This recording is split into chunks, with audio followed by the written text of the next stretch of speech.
building is burning downtown Joburg. A fire has broken out in the SARS basement building earlier today, a few hours ago. In fact, firefighters have now evacuated the building. ENCA reporter Bafedile Moerane is on the ground, joining us now. He's going to be speaking to one of the officials, one of the councillors of the city of Joburg. We can see the smoke is still coming out from that building, Bafedile, but I wonder if the firefighters are winning against that basement fire.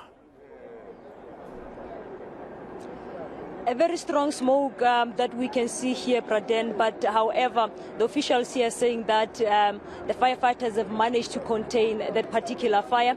And however, this fire started around 9 o'clock in the morning, and they are still not sure as to what could have caused the fire. But I'm going to speak to the MMC of Public Safety from the city of Johannesburg, Dr. Ntwaku, to give us more details as to how they briefed him and what is it that he understands could have transpired here.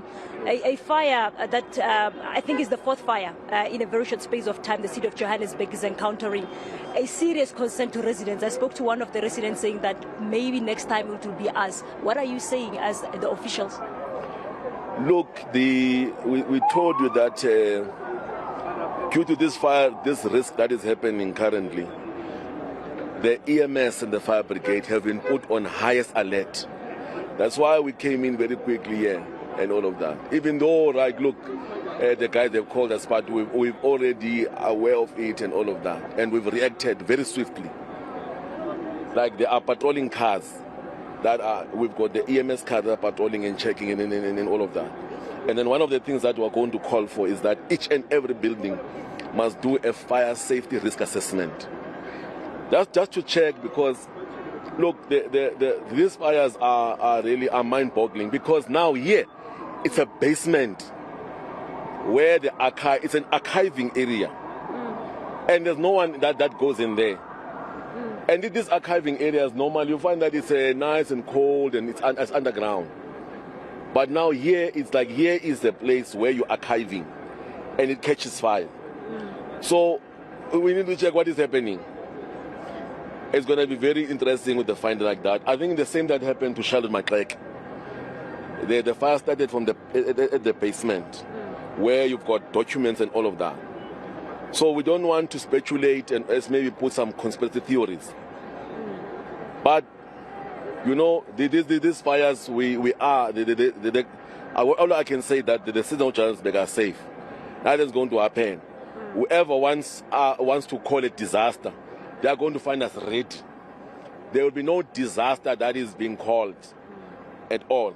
So what we need to do right now is that I've instructed the HOD that we must do in each and every building, we must just interaction, all buildings must do a fire safety risk assessment afresh to ensure that every building complies now with fire.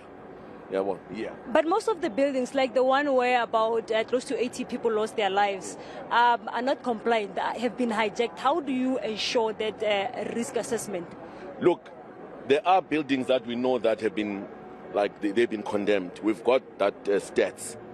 And now you've got now SARS, which is not condemned. It's a building that is functional. So all buildings around here now must do a fire safety risk assessment. Check anything that can cause fire. Because those ones are dilapidated and we know about them. And that's why that we've even, as a JMPD, we came to the party and we said, because we want to take care of the lives of our people, we've given away our pound so that they can do a temporary alternative accommodation. So we are relocating all these people from these buildings. For example, the one in Ramin Court, the other one is the one that has caught fire, and we're looking at also at the Vanin Court. We take them to that temporary accommodation so that these buildings can be renovated and do low-cost housing. And those who can afford, we're able to take them back, and the ones who can't, we put them into shelters and home and take care of them. So this is what we're doing now. This one here, SARS has been declared compliant, everything is all right. So we need to check all these buildings now if there's a fire safety and all of that.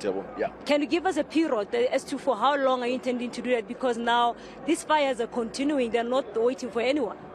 So look, the risk assessment, I mean, if we if we issue that call, I mean, within a month, all buildings, they just have to do the fire safety and check if you've got the emergency exits, what can cause fire. You know, any material that can cause fire, like paper. Well, paper is another enabler of fire. So, but this one here, for you to have fire, you have what is called a fire triangle, where you must have the hydrocarbon, the hydrocarbon, you must have the air and ignition. So in this one, you have the paper, you have the air. Now you must say, what's the source? What caused the fire? Yeah, one. So they need to check and do an assessment. We've got those forms there. We've got a risk assessment form that you must fill in each and every building. It can even take even a week, because if all buildings can be given all of that, they can do an assessment. But all the other condemned buildings, I mean, the ones that you'll know, they're dark and dilapidated, they've been hijacked. Those ones we know that they are condemned, and people must be moved away. But yeah, people must know that we're not going to. You see, there's this thing here. There will be no disaster that is going to be declared. Like now, you see, there's a water now, a rain water. They're starting to switch off water, very slowly but surely. You know, with the thing, they've never issued any warning that water is going to be cut off. What they're trying to do, day zero, the same nonsense that was done in the city of the Cape, in Cape Town. Are they trying to cause a crisis or a disaster? They declared a disaster, and money is actually flow.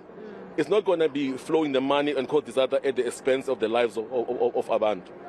Yeah. So are they done? What's happening? We're seeing a lot of fire behind. If we could just shift that MMC and show our viewers at home what's happening. Look, now the guys are actually putting up water. They are just, you have to like make it wet and all of that. But there's too much smoke. They're coming in, and I think they are refilling all of their BA sets. That is your breathing apparatus. Then they have to put up like, what do you call, water. So that, I mean, the smoke is just smoke now that's coming out. So you have to put more water and all the way up until everything is down. But there's no fire at this point in time. Everyone that was here was evacuated. So everything is fine, yeah. So the guys are here, not going to leave up until the situation is fine. Yeah. Well, thank you so much. That's the MMC for Public Safety from the city of Johannesburg, Braden.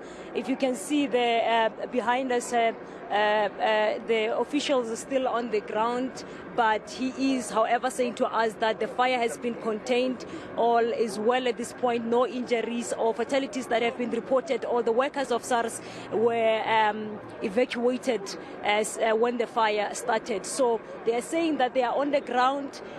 Residents here that we spoke to having to raise concerns about their safety, to say that what is it that government is doing, but he is saying that they are definitely going to come on the ground to work with the people who are in particular staying in Johannesburg CBD to ensure their safety.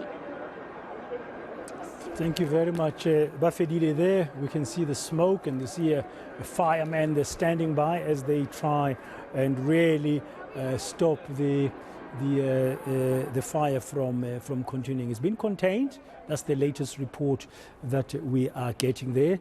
It's really been a tiresome few weeks in Johannesburg. It looks like every other week now we're going to get a fire. There was one last week downtown Johannesburg, and this one, thankfully, in the last two fires, there's been no casualties. And the fire men and women having to work overtime.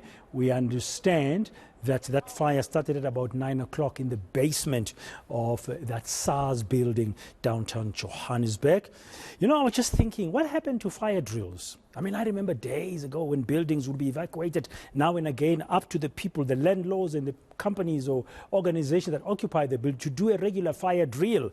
I mean, I think those should be brought back, and there has to be consequences if you don't have a risk mitigation plan for your building, a disaster recovery plan for your building that includes fire drills. I think we've become a little bit negligent ourselves.